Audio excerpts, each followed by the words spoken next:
হামলা মামলা হত্যা গুম সকল কিছু মোকাবেলা করে আমরা জনগণের ভোটের অধিকার প্রতিষ্ঠার সংগ্রাম করেছি।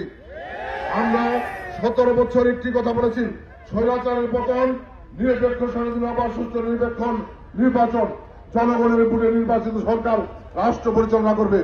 আমরা স্বৈরাচার শেখ হাসিনার পতন ঘটাতে সক্ষম হয়েছি, কিন্তু নিরপেক্ষ নির্বাচন এখন আমাদের পক্ষে সম্ভব হয় নাই। কাজে আমাদের আন্দোলন চলছে। আমরা আগামী দিনে যত দ্রুত সম্ভব নিরপেক্ষ স্বাধীন আবার সুস্থ নিরপেক্ষ নির্বাচনের দাবিতে আমাদের দলের ভারপ্রাপ্ত চেয়ারম্যান তারেক রহমানের নির্দেশে আমাদের সংগ্রাম আমরা চালিয়ে যাব। আমি সুহেল ভাইয়ের বক্তব্যের আগে এলাকার নেতাকর্মীদের উদ্দেশ্যে বিনয়ের সাথে বলতে চাই, 17 বছর আমরা সংগ্রাম করেছি জনগণের ভোটের অধিকার প্রতিষ্ঠা করার জন্য। বিএনপি অঙ্গ সংগঠনের কোন নেতা কর্মী যদি জনগণের সংখ্যা হয়ে দাঁড়ান তাহলে তাকে দল রেহাই দেবে না।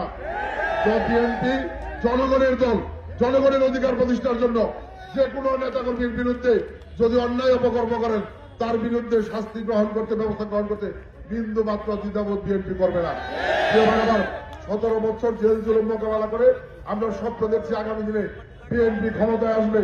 যদি জামালপুর সদরে আমরা এমপি হতে পারি তাহলে এই জামালপুর উন্নয়ন সহ আপনাদের ভাগ্য উন্নয়নের জন্য আমাদের জীবনের সর্বোচ্চ পরিশ্রম করতে রাজি আছি ইনশাআল্লাহ। আমি আপনাদের সকলের সহযোগিতা চাই। আজকে কষ্ট করে এই 6টি ইউনিয়নের বিএনপি নেতাকর্মী, বিশেষ করে এই থিকপা ইউনিয়ন বিএনপির সভাপতি সাধারণ সম্পাদক সহ অঙ্গ সংগঠন নেতাকর্মীরা, আমাদের মহিলা দলের অনেক নেতৃবৃন্দ এখানে উপস্থিত আছিলেন।